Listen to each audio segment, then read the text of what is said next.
Welcome to Wall Street Confidential, where I'm joined with Jim Cramer. Jim, this morning you wrote a piece for realmoney.com where you said to sell everything. Well, no, the headline was sell everything. I made them check the headline because I'm a genuine believer that oil and gas and minerals are going higher. So those are where the bull market is, gold too. So I want to make that clear. When I saw the headline said sell everything, I made them change it.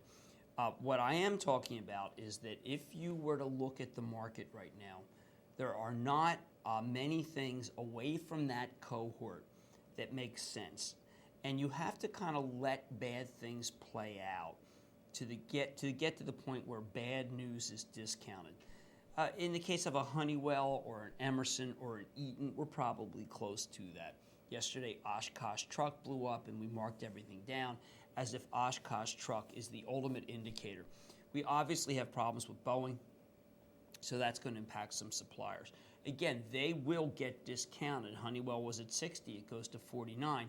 If it goes to 44, then I think you'll be getting to say, you know what, it's overdone. What the piece was really implying was that the industrial stocks are probably not overdone yet. And more importantly, it's very difficult to catch a bottom with companies that need capital. I've been writing some controversial things about Citigroup, Wachovia Bank, Bank of America, Washington Mutual, and General Motors. Why have I been writing some? Why are those hot buttons? Very simple. Every one of them needs capital. I'm not including Merrill Lynch or Lehman because they obviously need capital. It's not that revelatory. This morning in the Washington Post, there was an article about how private equity might be able to get in and help some of these financials. That's good, but we know one thing about private equity. They don't come in at the same price that the stocks are now. We knew that from Washington Mutual. It goes up to 12. It was a canard. It went down to 5.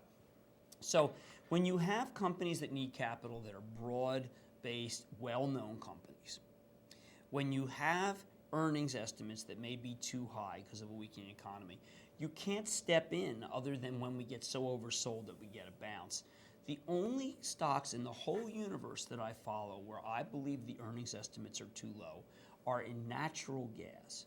Natural gas because natural gas keeps going up, natural gas because they keep finding natural gas and they can sell everything that they have. That is the only group in my whole market where when I hear the quarters, I suspect there'll be upside surprises. Those who disagree with me, go to Williams, WMB, which reported yesterday, a monster upside surprise. Energy is the only place to be. I lived through and traded the 1980 to 1982 market. Energy was the only place to be. This one's very similar to that. Unless you've been trading for 26 years, you may not remember a time when you could have a market like this. It existed before, it exists now. Okay, we have oil and natural gas, and just real quick, I'd also like to ask you about commodity companies selling into China. Well, minerals. You said minerals are good. I think Freeport's really good. BHP is really good. I think coal is really good. But remember, there's very few mineral companies. Cleveland Cliffs. Let's include steel companies, USX, and Nucor.